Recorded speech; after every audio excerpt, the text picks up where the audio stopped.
There were many important events that happened that made me go from the huge, out of shape, terrible mindset person that I was 18 months ago to the person who's trying to progress himself and improve himself on a daily basis now, and improve his mental resilience and improve his physique, not putting random garbage without thinking about what passes through my mouth into my body. You know, I have a selective diet now, and I have a definite purpose, a definite plan, and goals to achieve, etc., etc. Those are the differences between me now and me 18 months ago to 2 years ago, that sort of mark. There were many events that happened between then and now that have, or there was many things that happened that first made me start thinking about improvement, and there were many significant events that happened that had significant changes on my mindset, that significantly progressed me and put me forward and improved my mindset. But the thing that started it all, as ridiculous as it might sound, was a Rubik's Cube. A Rubik's Cube, that's right, a Rubik's Cube. Now how did Rubik's Cube solve all my problems? You might be asking yourself. Because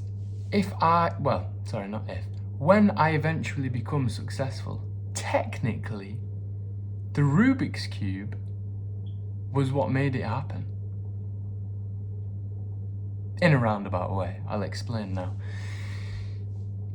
I used to say a lot of things, and I used to do very little of them. I used to say a lot and never fulfill my promise.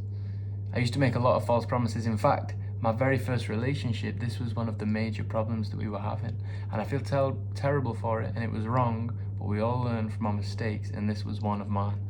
I used to say a lot and do a little. I'd promise the world, I'd give you short of the world. And it was the same with promises that I made to other people, and it was the same with promises that I made to myself. I'll get in shape, I'll do this, I'll do that, I'll get this job, I'll get that, I'll acquire this skill set, I'll yada yada yada. You get the gist. I'd say it, I would never do it, or very rarely I would do it, or I wouldn't do it to the best of my ability, or I wouldn't do it as well as I said I would. You get it. And I don't know if you're there now or if you've been there in the past and know what I'm talking about, but it's terrible. Because you just can't trust yourself. If you keep saying things and not fulfilling the promise to yourself, the worst thing happens in the world. You don't trust yourself. You're totally not credible to yourself. So you don't even believe what you tell yourself in the end, and that's not a good thing, is it? That's not a good place to be. And this is a place where I was. Now, the Rubik's Cube, I don't know what it is about the Rubik's Cube. I've just always wanted to solve one since I was a child. And I used to watch videos and I might read about it. Not for very long, I didn't study it greatly or anything like that. And you get the Rubik's Cube and it's a bit of a novelty. You play around with it for a bit, you get bored of it, you throw it away, you never look at it again. That's the end of it. I feel like most people, that's the story with the Rubik's Cube. I'd say the vast majority of people, if you got a percentage, the vast majority of people that had a Rubik's Cube as a kid never actually learned the method to solving it over and over and over again. Some say they did it once. I don't know if I believe them when they say that. Like, they just randomly, it's not a random thing, you have to know how to do it, and if you did it once, you'd be able to do it again. But anyway, it's besides the point. I was so determined to solve that Rubik's Cube. I really, really, really was. I was in this is a period of time I was in a relationship I was really unhappy with. The girl that I was with at the time was similar to me. This is what made me realize that I needed to change, right? This was the eye-opener for me. I don't think I ever really saw it in myself, but I was in this relationship. I was in a relationship with basically the girl version of myself. It sounds ridiculous, but I was huge and unhealthy. Likewise, I said a lot and did a little. Likewise, so did she. I was argumentative and reactive. No, not argumentative. She was argumentative, all right. That's for sure. She was definitely there. But I used to say things and never do them.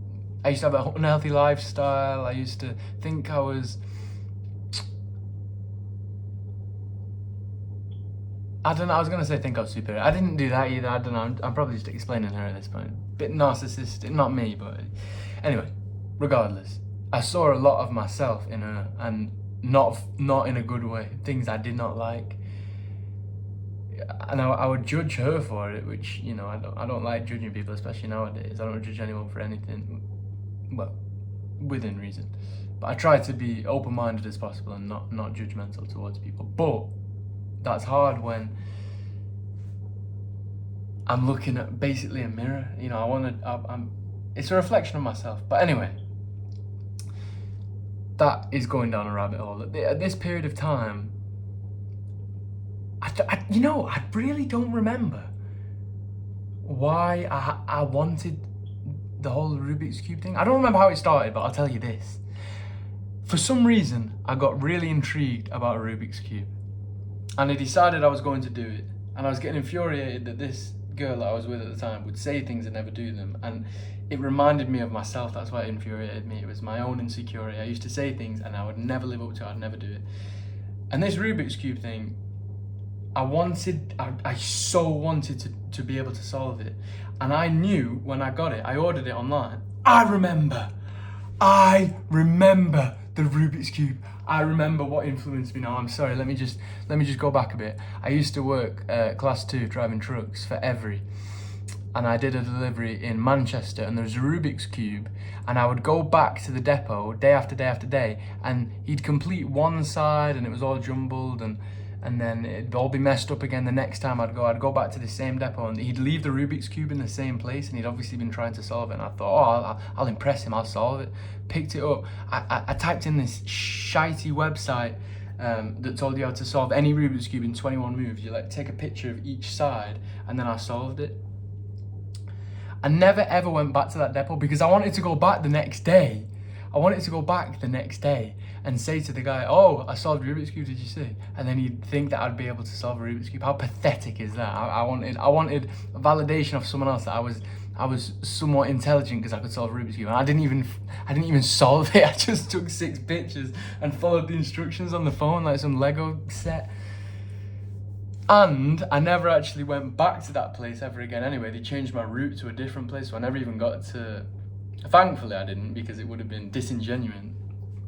But I never got to actually say, "Oh, look what I did," So I realised at that moment I was a fraud if I'd have gone back there. Because I was thinking, what if he jumbles it up again and gives it to me and I won't be able to do it?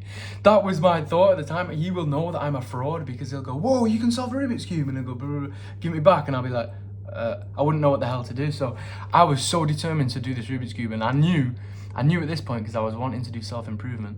I was wanting to start to improve myself. I was thinking to myself, this is where it begins. This is what's going to change my life. And I was right in a way, because this really, really kick-started it off. Because I always used to say, I'm going to do this and never do it. And this was the one time where I followed through. I was like, I don't care how long it takes me. I don't care. I'm going to follow these instructions. And every single day, I would watch these videos and he'd explain how to do it. And it took me weeks, maybe... I might be misremembering it, but I think it took me like a fortnight, and I memorized it all, and then I could do it in like less than 2 minutes. And now I do it every single day. I solve a Rubik's Cube every single day, and no day, no days off. Rubik's Cube solving. I know that's the gym and whatnot, but it also works for the Rubik's Cube. I have 0 days off when it comes to solving the Rubik's Cube, because after I solved it a few times for about a month. I left it for a long time, maybe like another month, and then I came back to it and I couldn't do it, and I was like, I'm never stopping that again. I have to do it every single day, because I've never been in a situation... I keep picturing this situation where someone's going to hand me a Rubik's Cube and I have to solve it, and then I can do it. But I'm going down a rabbit hole, I'm going off topic, I'm going off track. What I am trying to say is This was a turning point in my life. This was the very first time I said I was going to do something and I did it. I didn't care how long it was going to take. I followed the instructions. I did it. I memorized it. It wasn't easy. It was even a waste of time. Like a Rubik's Cube, it's not... A Rubik's Cube in of itself isn't a valuable way to spend my time. But it was a valuable way to spend my time because it built mental resilience in me in a roundabout way. So even if you think something is useless and a waste of time and it's invaluable, if it instills something in your mind that you don't stop until completion, you follow through on a task until you achieve it, then it isn't invaluable. It's very valuable. It doesn't matter if it's something as insignificant as... It doesn't matter how insignificant this task is. You just need to make a task and follow through with it every single day. I don't care. I think it's on The Richest Man of Babylon. He says about he'll walk across a bridge and cast a stone every single day into the river. And he wouldn't... It's a message about consistency and doing something every single day and following through with what you say. And he said he wouldn't walk past one day and throw a handful and be done with it. If he says he's going to throw one pebble a day into the river, he throws one pebble a day into the river. Terrible analogy, and I didn't explain it very well. However, I'm hoping you get the message. So, that basically concludes. I was in a relationship. I saw a lot about myself in this person, and I didn't like that person, which meant in turn that I didn't like myself. And I decided with a Rubik's Cube that was about to change. And I solved that bad boy, and I was going to stop at nothing until I completed it. And I did, and I still do it every single day just to remind myself where I began, where this came from. So I would recommend to you that you just start saying things, or just commit to something that's going to improve your life, even if it seems insignificant. Just commit to a skill that you want to have, even a skill that seems pointless to others. Maybe you want to be able to make an origami swan. Maybe you want to be the best origami swan maker in the world, and you fold a little piece of paper. Just try it. Just try. If you're just beginning on this thing, just pick one thing that interests you, and just follow the instructions. And preferably something not really simplistic, like that's quite difficult, that's going to struggle you and challenge you. It's going to take days and weeks, and just do it until completion. I don't know if it's some DIY project that you want to do. I don't know if it's anything.